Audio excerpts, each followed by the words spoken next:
la TVT au cœur de l'information.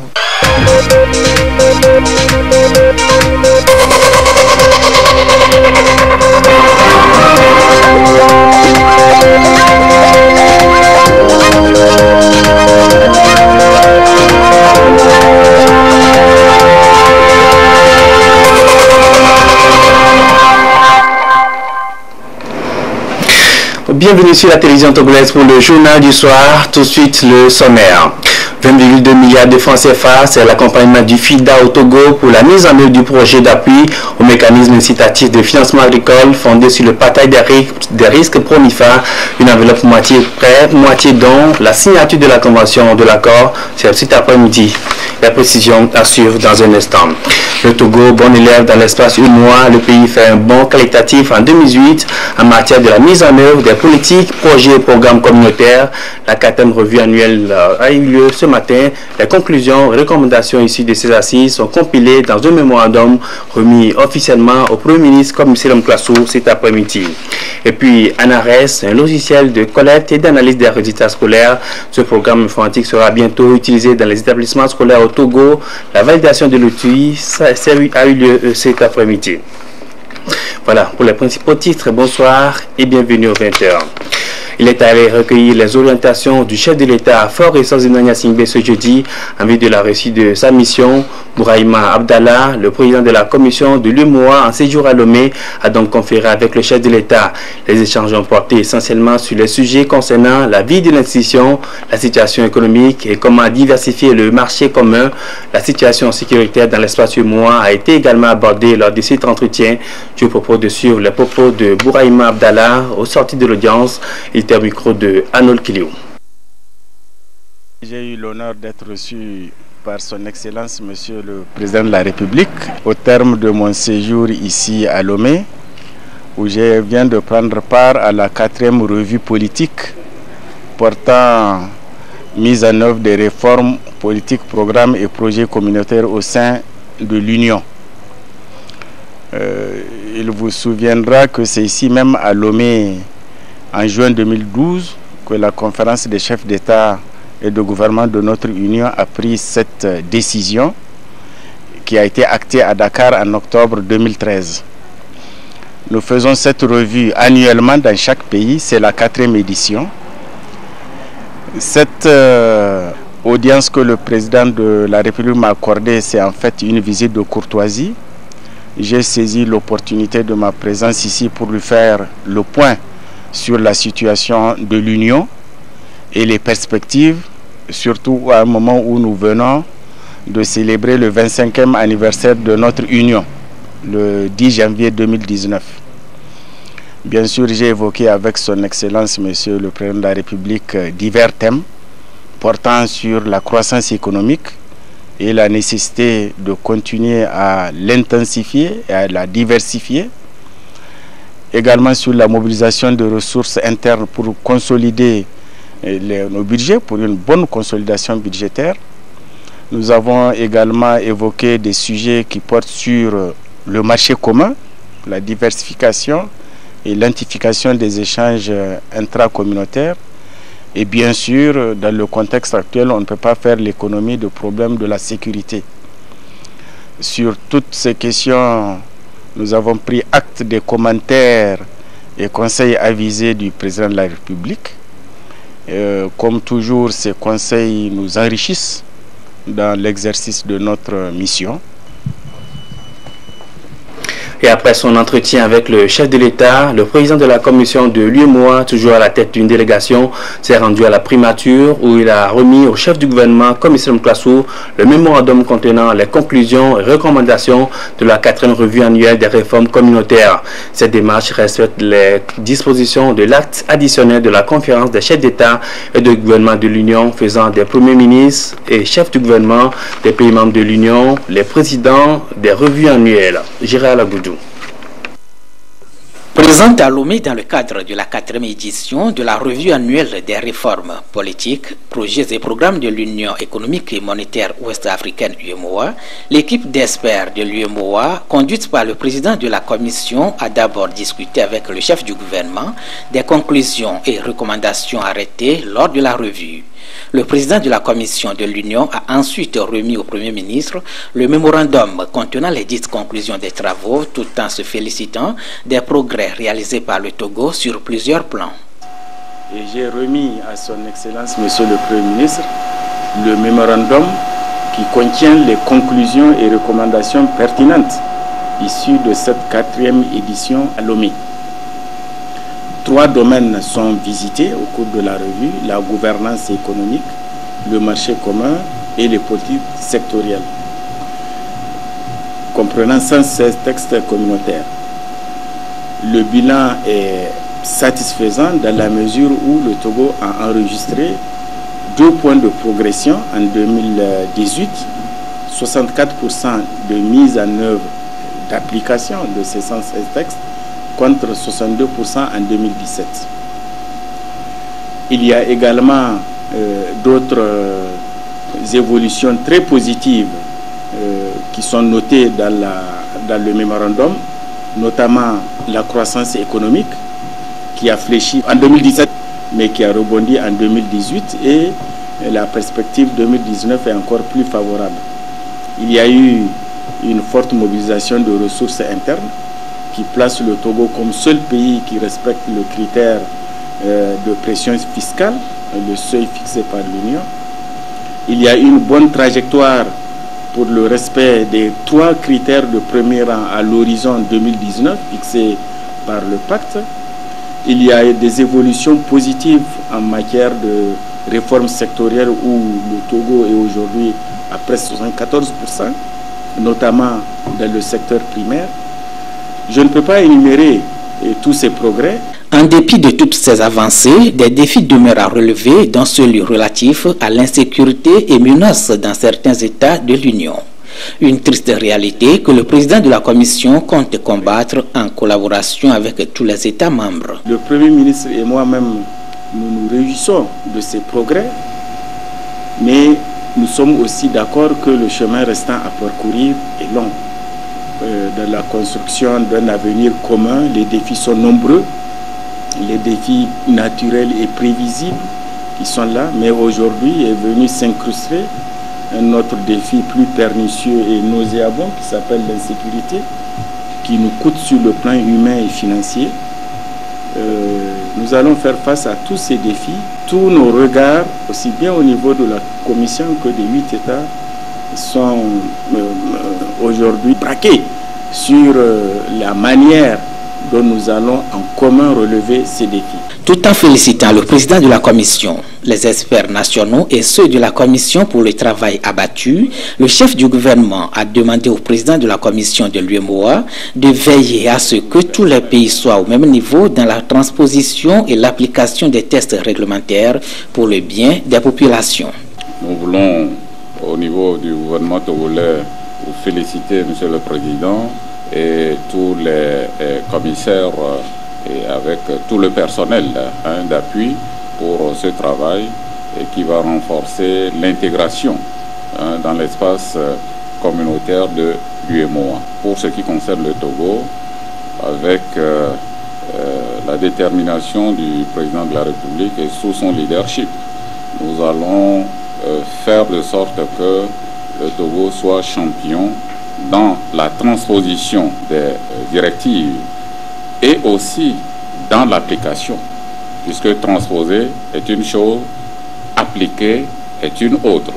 Et nous souhaiterions que votre leadership au niveau de notre Union puisse permettre à ce que tous les pays membres appliquent. Nous souhaiterions, Monsieur le Président, que votre suivi et évaluation permette à ce que tous les pays membres soient au même niveau pour le bien des populations de l'espace. L'adhésion du Togo à la revue annuelle de l'UEMOA témoigne de la place que les plus hautes autorités togolaises accordent à l'intégration régionale comme moteur de la croissance économique durable pour l'amélioration des conditions de vie des populations de l'Union.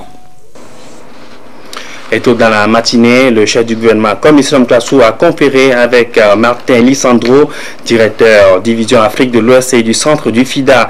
Il était à la tête d'une délégation du FIDA venue exprimer ses félicitations au Premier ministre pour les efforts fournis dans le sens de la rentabilité dans le secteur agricole, ce qui favorise le développement économique du Togo. Le chef de la délégation a réitéré l'engagement et la volonté du FIDA d'envisager avec le Togo d'autres initiatives visant à réduire sensiblement la pauvreté dans le pays à travers le secteur agricole. Nous l'écoutons au micro de Gérald Agoudou.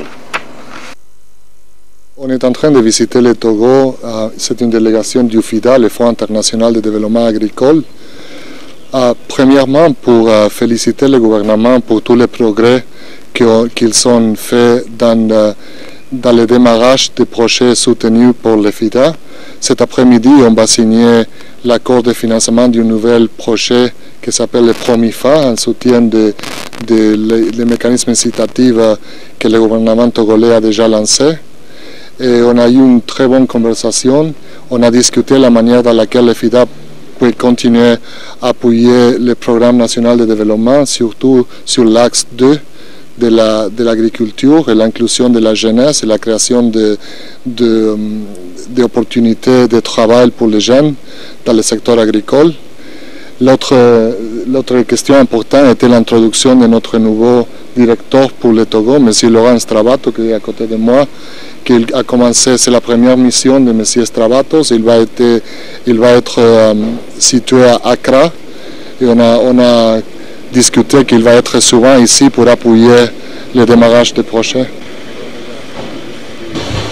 Et justement, le Togo reçoit un coup de pouce de la part du FIDA pour l'exécution du projet d'appui au mécanisme incitatif de financement agricole fondé sur le partage des risques.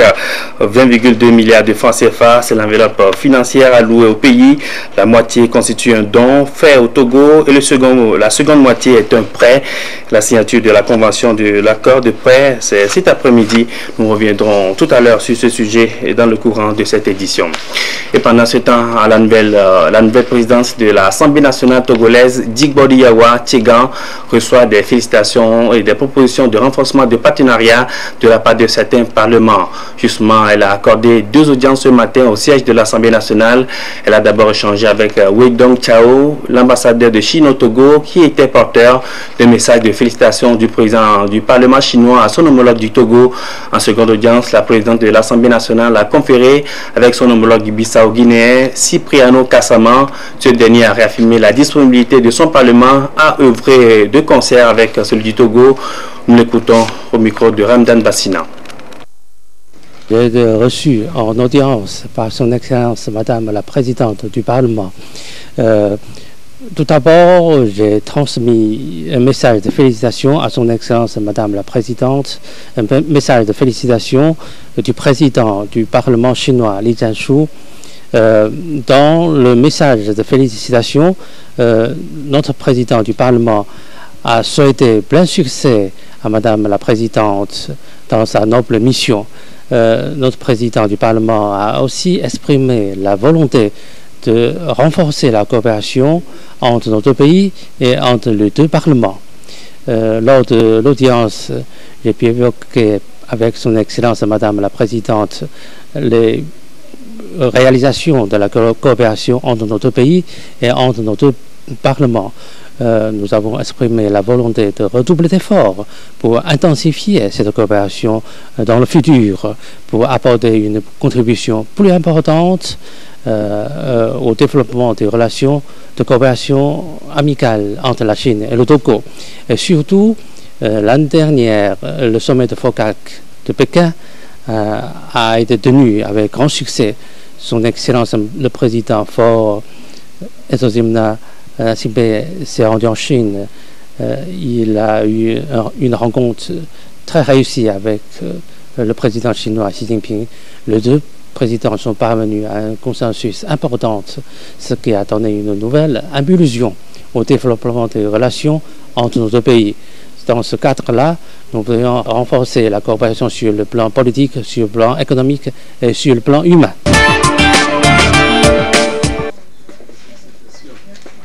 Togo, pour moi, c'est mon deuxième pays, compte tenu des relations que j'ai de l'amitié avec le président Faure et le président Dama Dramani. Je ne pouvais pas venir ici à Lomé en sachant qu'il y a une nouvelle présidente de l'Assemblée sans venir la faire une visite de courtoisie. C'est une visite de courtoisie, de sympathie à Madame la Présidente. Elle a montré ma disponibilité à continuer à travailler comme nous l'avons fait avec le président Dama Dramani dans tous les domaines de la coopération. J'ai demandé à Madame la Présidente de faire preuve, à donner la continuité des actions que nous avons quand même tracées avec Dama Dramani dans tous les domaines. Elle a accepté. Bientôt, ce Parlement, sous son orientation, ils vont commencer à voir les commissions spécialisées permanentes. Il y aura quand même des échanges de présidents des commissions permanentes en fonction de différents domaines. Il y a aussi les groupes d'amitié qui vont quand même commencer à travailler pour que notre coopération soit beaucoup plus consolidée et dans le cadre d'un échange permanent d'expérience et de travail entre nos deux institutions parlementaires.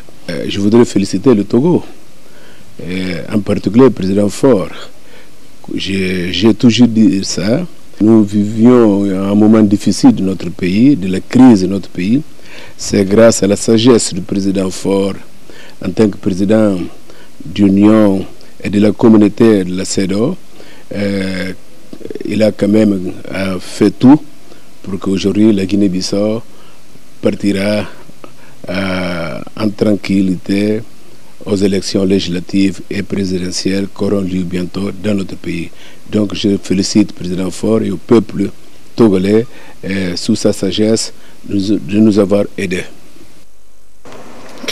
C'est une belle performance pour le Togo. Le pays affiche un taux de mise en œuvre des réformes communautaires de 63,9%, soit 2 points de plus que l'année précédente. Un bond qualitatif en 2008 que révèle la 4e revue annuelle des politiques et réformes au programme projet communautaire de l'UEMOA au Togo. Les travaux ont démarré ce matin à Lomé. Cette revue annuelle permet d'avoir une idée précise sur la bonne exécution des politiques et projets et programmes. Les détails avec Uricha Megar et Edem Sousoupa.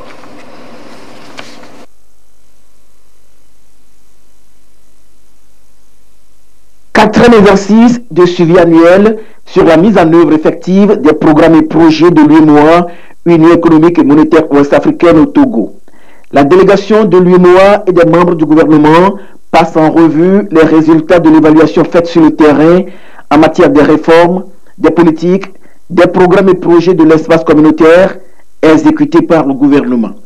Le Togo a fait une progression de 2 points en 2018. L'évaluation a porté sur le rappel des résultats de 2017, suivi de l'analyse des performances enregistrées en 2018. Il ressort qu'en 2018, le Togo affiche un taux moyen de mise en œuvre des réformes de 64% contre 62% en 2017. Un bon élève, salué ici par l'UEMOA. C'est une progression satisfaisante. Aujourd'hui, la revue est à sa 4e édition et des progrès significatifs ont été acquis en termes de consolidation et de modernisation de l'exercice d'évaluation des réformes politiques, programmes et projets communautaires.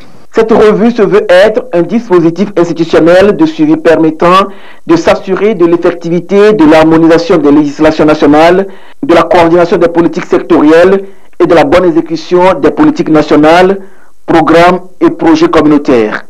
C'est au finish pour améliorer significativement la compétitivité et l'attractivité de l'Union.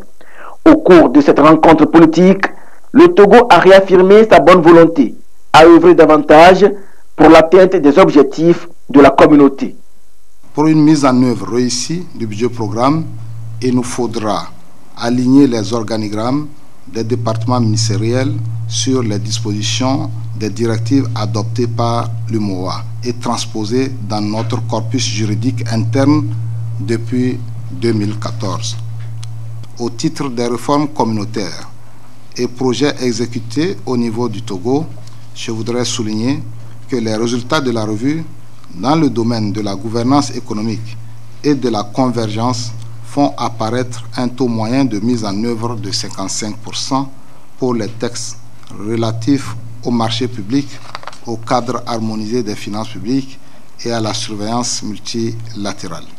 Dans le domaine du marché commun, notre pays affiche un taux de mise en œuvre de 64% pour les textes relatifs à la fiscalité intérieure, à l'union douanière, à la concurrence et à la libre circulation et au droit d'établissement des professions libérales. En ce qui concerne les réformes sectorielles, le taux moyen de mise en œuvre se situe à 73%. La revue du portefeuille, comprenant 14 programmes et projets, a révélé un taux d'exécution de 57% qui couvre 3 domaines principaux, à savoir l'agriculture, l'élevage, la pêche, l'environnement et l'eau pour 49%, l'artisanat, l'énergie, l'industrie, les télécommunications et les TIC à hauteur de 71%, ainsi que l'aménagement du territoire communautaire et les transports pour 50%. Fidèle à sa vocation première, qui est d'être au service de la nation, le gouvernement poursuivra la mise en œuvre progressive des réformes. Sur les 116 réformes et les 14 projets et programmes évalués, les taux d'application sont ressortis respectivement à 64% et à 57%. Les nouvelles dispositions fiscales prévues par le nouveau Code général des impôts, elles ne concernent pas seulement les opérateurs économiques. Les notaires devraient eux aussi s'approprier les nouvelles mesures. C'est dans cette perspective que l'Office togolais des recettes OTR a initié une rencontre d'échange au profit de ces acteurs. Elle a démarré ce matin et a axé sur la revue des nouvelles mesures fiscales en vigueur au Togo depuis le 1er janvier dernier. Les précisions de Ekwesala. Souvent appelés les officiers ministériels, les notaires ont une grande responsabilité dans la gestion fiscale. Cette séance de travail consacrée au nouveau Code général des impôts mobilise leur attention. Ici, ces notaires prennent connaissance des nouvelles dispositions de ce code, notamment la taxe sur les plus-values de cession à titre onéreux de biens immeubles, d'actions ou de parts sociales et de titres miniers ou licences d'exploitation délivrées par l'État. L'Office togolais des recettes veut leur permettre de s'imprégner des nouvelles donnes dans l'exercice de leurs fonctions. Avant, dans le Code général des impôts, il était entendu que lorsque vous vous présentez devant un agent du commissariat des impôts pour procéder à l'enrichissement de votre acte de cession, vous allez payer 4% de la valeur qui est inscrite dans le contrat de vente. Aujourd'hui, c'est un forfait de 35 000 francs qui doit être payé. Par rapport à cela, il va falloir que nous attirons l'attention des notaires sur cette nouvelle disposition pour qu'ils fassent davantage que ces dispositions bénéficient à la population, aux requérants, surtout à la jeunesse qui a l'ambition de créer des entreprises. En dehors de cela, nous avons pris sur nous de leur expliquer leurs obligations en ce qui concerne aussi l'enrichissement de ces actes. La Chambre des notaires du Togo salue ces réformes de l'Office togolais des recettes et s'engage à jouer sa partition pour qu'elle bénéficie véritablement à l'ensemble de la population. Cela montre le souci du gouvernement d'améliorer les conditions de vie de la population, d'accompagner surtout les PME, PME pour leur développement. Donc il y a eu des mesures incitatives au niveau des entrepreneurs et déjà pour nous citoyens, nous sommes d'abord citoyens, ça ne fait que nous avantager. Maintenant pour le professionnel notaire que nous sommes, nous allons également accompagner cet effort du gouvernement. Aujourd'hui, les mutations et l'enregistrement sont logés dans un même bureau pour faciliter la tâche aux notaires. À cette rencontre, ils ont également pris connaissance de la charge fiscale à laquelle ils seront désormais soumis dans le cadre de la nouvelle disposition relative à leur métier. Il célèbre son jubilé de Perle à Lomé, 30 ans au service du système financier et bancaire en Afrique. Le club des dirigeants et de banques et établissements de crédit d'Afrique marque cet anniversaire sous le signe de l'action. Cela passe également par la formation de ses membres. Depuis ce matin à Lomé, le club compte renouveler de nouveaux défis sur le terrain. Le point avec Kwasiglé et Kamel Madiakapo. Le club des dirigeants de banques et établissements de crédit d'Afrique célèbre son jubilé de perles. 30 ans de vie au service de la formation des professionnels de banque en Afrique. Occasion pour les membres d'apporter des idées nouvelles pouvant permettre aux banques et établissements de crédit de mieux financer l'économie des États d'Afrique. Pour cette 30e journée, l'évolution réglementaire et ses impacts sur l'activité et la gestion des banques est au cœur des débats. Nous savons qu'aujourd'hui, les banques au sein de l'UEMOA sont en pleine mutation. C'est-à-dire les nouvelles réglementations bâloises sont rentrées en vigueur depuis janvier 2018. Donc nous devons nous conformer à ces nouvelles réglementations bâloises. Donc le thème est en lien avec ces nouvelles réglementations pour nous permettre d'échanger sur les différentes pratiques et nous permettre de nous conformer à ces nouvelles réglementations. D'où le choix de ce thème qui est un sujet du moment. Le club des dirigeants de banques et établissements de crédit est né en janvier 1989 à Lomé. Il regroupe aujourd'hui une soixantaine de banques et plusieurs partenaires qui, après 30 ans d'existence, apprécient à juste titre les efforts de ce regroupement de dirigeants de banques dans l'évolution de l'activité économique en Afrique. Vous pouvez constater aujourd'hui l'évolution, la forte croissance des États d'Afrique de l'Ouest. Les banques jouent et sont au cœur de cette croissance et le club essaie à son niveau d'influencer et de mettre sur la table des propositions qui permettent d'avoir toujours plus de nouveaux produits, de nouvelles offres pour le bénéfice des clients et le club joue son rôle auprès du régulateur. Et ce club a pour objectif de promouvoir et de réfléchir sur les nouveaux usages, les nouveaux services pour les clients qui soient retail ou corporate, et également d'influencer et de réfléchir sur l'évolution réglementaire, le cadre prudentiel, et être un acteur qui propose auprès des régulateurs des résolutions ou également des orientations pour faciliter, je dirais, la bancarisation au sein du continent, sur le continent. Pays de naissance du club, le Togo peut être aujourd'hui fier de la contribution des banques au développement de son économie. Au 31 septembre 2018, les chiffres démontrent que les 15 banques qui y sont installées ont totalisé un bilan de 2637 milliards de francs CFA, représentant ici 7,4% de part de marché au sein de l'UEMOA. L'autre défi, c'est par rapport à la globalisation et l'importance de tout ce qui est contrôle de réglementation d'échange et aussi les luttes contre le blanchiment, les réglementations de lutte contre le blanchiment des capitaux et de financement du terrorisme. Pendant 2 jours, ces présidents, vice-présidents et dirigeants de banques vont faire des propositions de plans pour relever les différents défis auxquels est confronté le secteur bancaire africain afin de promouvoir la digitalisation et mieux réussir l'inclusion financière. Une innovation dans le secteur de l'éducation au Togo, imaginer un logiciel capable de gérer les notes des élèves et les analyser en un temps record. Ça s'appelle ANARES, Analyse des résultats scolaires. Ce programme informatique devra permettre également aux enseignants et chefs d'établissement scolaire de faire une analyse des résultats des évaluations faites aux élèves. Le logiciel conçu à base du programme Excel aidera à apprécier le niveau réel des apprenants. Mabel Fiagnon et Louis Cassi. Voici le logiciel qui permettra désormais aux enseignants du Togo d'analyser plus facilement les résultats scolaires des élèves. ANARES, c'est son nom ou simplement analyseur de résultats scolaires. Il fournit les moyennes, courbes graphiques et histogrammes des résultats des élèves après une évaluation.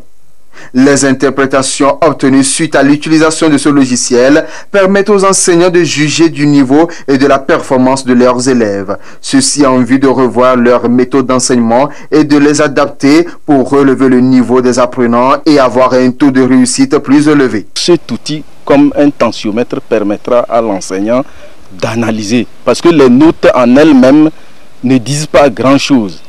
Mais les graphiques qui vont s'afficher, ça lui permettra de voir est-ce que certains élèves ont besoin de rémédiation, est-ce que la classe est au point ou qu'est-ce qu'il faut faire. Donc à chaque évaluation, il le verra par rapport au graphique. Généralement, comme on n'a pas l'outil, c'est difficile de diagnostiquer, c'est difficile de trouver des solutions aux problèmes que les élèves ont.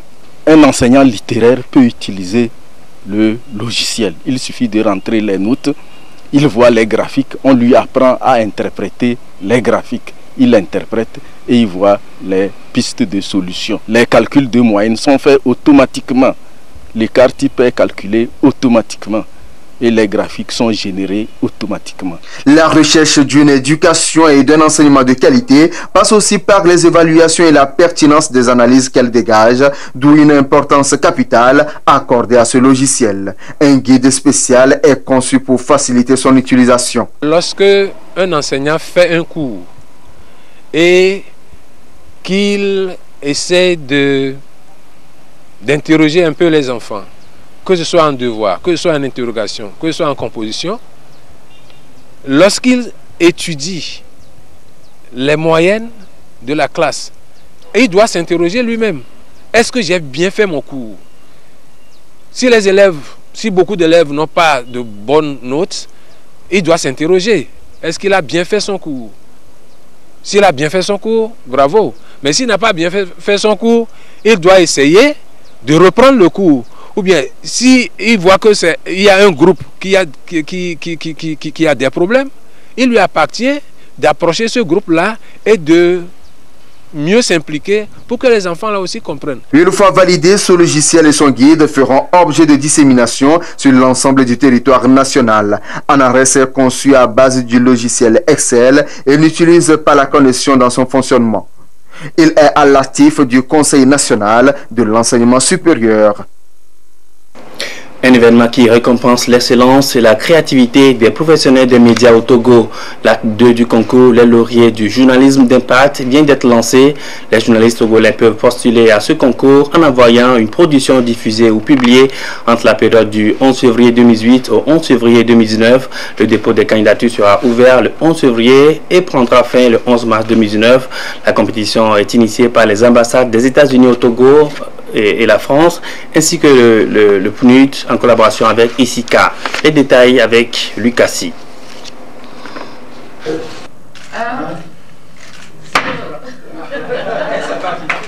Encore 5 jours et ce sera le compte à rebours pour les journalistes candidats à la 2e édition du concours Les Lauriers du journalisme d'impact au Togo à travers leur production. Le reportage, le dossier et l'enquête journalistique sont les genres journalistiques acceptés à ce concours qui promeut et encourage la pratique du journalisme indépendant et professionnel sur le territoire togolais. Sont acceptables et sélectionnables les productions diffusées ou publiées effectivement entre la période du 11 février 2018 au 11 février 2019. Elles doivent aussi porter sur des thématiques relatives à la démocratie et l'état de droit, le développement et la réduction de la pauvreté, la gouvernance financière, la protection de l'environnement, la santé et l'éducation. Le concours est réservé à tout journaliste togolais qui a au moins 18 ans, qui travaille dans un organe à parution régulière depuis au moins une année. Donc si vous êtes journaliste togolais, vous avez une carte nationale d'identité ou un passeport ou n'importe quelle carte prouvant que vous êtes journaliste, vous pouvez participer à ce concours. Que vous soyez de la presse écrite, de la presse en ligne, la radio, la télévision, même si vous avez un blog, vous avez l'opportunité de participer à ce concours.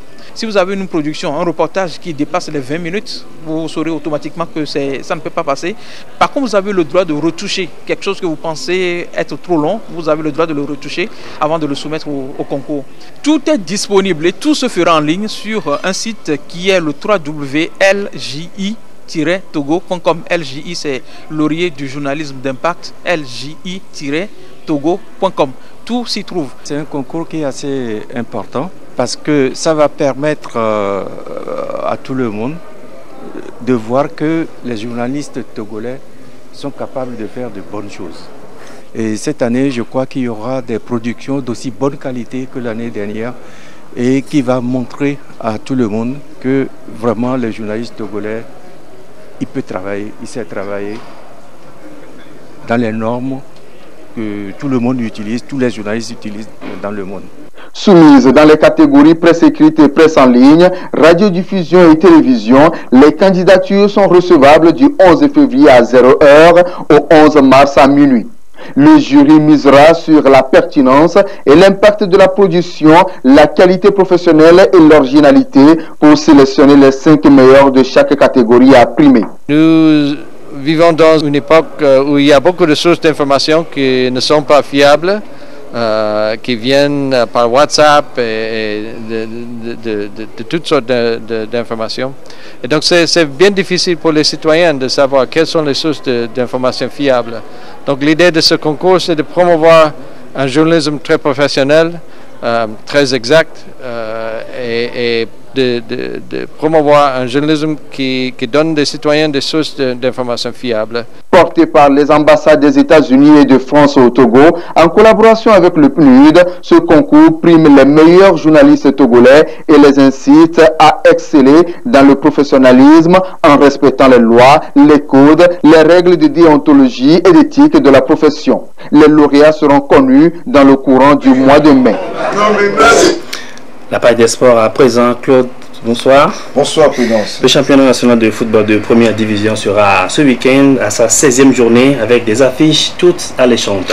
Certes Prudence, de cette rencontre au programme, 2 auront une saveur particulière, à savoir ASK Asko Akara puis Semassi Sarah Asokode. Quels sont les enjeux de cette 16e journée? Réponse dans ce sujet de Aflim Bionson. La 16e journée de la D1 saison 2018-2019 évoque 2 événements.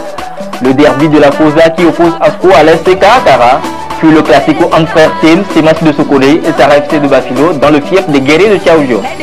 Akara, c'est une question de fierté et d'honneur à sauver pour l'aîné Asko face à sa cadette, la STK. Et pour une revanche, les condamnés battus 1 but contre 3 lors de la phase aller pourraient bien profiter de la baisse de forme des chauffeurs. Entre une Asko, 11e qui semble se relever peu à peu, et une ASTK 2e mais qui ne gagne plus depuis 4 journées, difficile de prédire ce qu'il adviendra, surtout que le petit n'en a pas encore assez de montrer à son grand frère qu'il a bien grandi malgré tout. Ailleurs, il y aura certainement de l'électricité dans l'air à Sokode sur les installations des Sémons qui accueillent leurs frères ennemis venus de la Soli, Sarah FC. Puis du nul 1-1 de l'aller, Semassi 9e, 18 points moins 4, a besoin d'une victoire pour espérer remonter dans le classement. Cependant, il faudra plus que le soutien de ses supporters au Sémon pour terrasser leur challenger. Et pour cause, ce dernier, 3e à 1 point de la première place, ne se permettra pas un faux pas au risque de perdre des plumes dans la bataille pour le titre. C'est Semassi Sarah que le meilleur l'emporte dans le fair play. Le leader du Kinti attend Gomido Akara. Une bonne occasion pour les Lions des Monts Barbabassar de confirmer l'embellie. Des attentions aux Showboys de Palimé qui ont le devoir de sonner le réveil en mettant fin à leur période d'incertitude.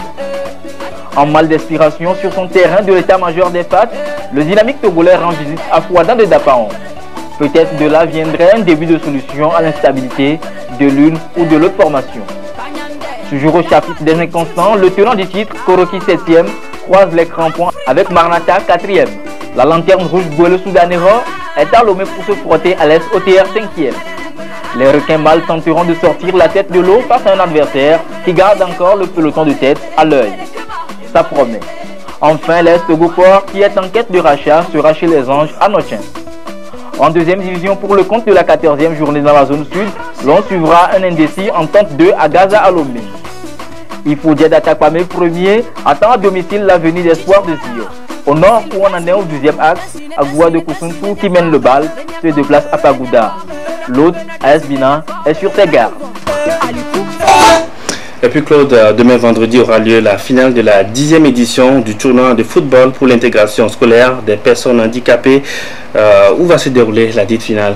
Oui, Prudence, ce sera au stade municipal de Sokode à partir de 15h. Et les passionnés du football de la région centrale sont invités à faire nombreux le déplacement pour vivre l'événement, comme le confirme Jean-Kofi Eddy. L'édition 2018 de la Journée mondiale des personnes handicapées célébrée chaque 3 décembre sera marquée au Togo par la finale du tournoi de football organisé pour promouvoir l'intégration scolaire des personnes en situation de handicap. Une initiative de l'association togolaise pour les droits scolaires des personnes handicapées. Pour sensibiliser le monde scolaire en général, les chefs d'établissement, les autorités de l'éducation, les enseignants, les élèves non handicapés, de contribuer à créer un cadre favorable à la formation scolaire de nos frères, de nos sœurs, de nos enfants handicapés pour qu'eux aussi ils puissent aller à l'école. Le handicap n'est qu'une différence physique, mais sur le plan intellectuel, la personne handicapée peut réussir valablement et peut-être plus que l'enfant non handicapé. L'événement est à sa 10e édition cette année et la finale de la région centrale aura lieu à Sokoré ce vendredi. Sokoré est une ville qui est apte pour le football.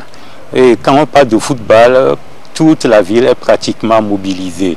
Donc on a voulu faire ce tournoi aussi à Sokoré pour drainer beaucoup de gens, pour leur expliquer le bien fondé de ce tournoi, pour leur expliquer les objectifs que nous poursuivons, à savoir l'intégration scolaire des personnes handicapées et aussi l'inscription de ces personnes handicapées-là à l'école. La finalité, c'est pour respecter un des objectifs de ODD4 qui consiste à l'inclusion des personnes handicapées aux droits scolaires. Cette finale mettra aux prises le lycée technique et le lycée moderne de la ville de Sokoré. Elle se jouera au stade municipal de la ville ce vendredi 8 février à partir de 15h. Et Prudence, c'est tout pour cette page des sports de ce jeudi 7 février 2019, samedi. Jean Kofi et Dédié prendra la relève à travers le magazine Sport et Détente. Merci et bonne soirée à vous. Merci, pareil. La suite de cette édition donne lecture de ce communiqué du ministre de la Santé et de l'Hygiène publique. Il m'a été donné de constater que certaines personnes se réclamant revendeurs de produits pharmaceutiques vont jusqu'à se constituer en syndicat censé défendre les droits et intérêts des dits revendeurs. Le ministre de la Santé et de l'Hygiène publique rappelle que l'importation et la distribution de médicaments et autres produits de santé au Togo sont strictement encadrés par la loi numéro 2009-007 du 15 mai 2009 portant Code de la santé publique de la République togolaise et ses tests d'application et par la loi numéro 98-008 du 18 mars 1998 portant contrôle des drogues. Considérant l'importance du médicament dans la vie de l'être humain, le ministre de la Santé et de l'Hygiène publique rappelle que toutes les activités relatives à l'achat, à la préparation, à la détention et à la vente et à la dispensation du médicament relèvent du monopole des pharmaciens conformément au Code de la santé.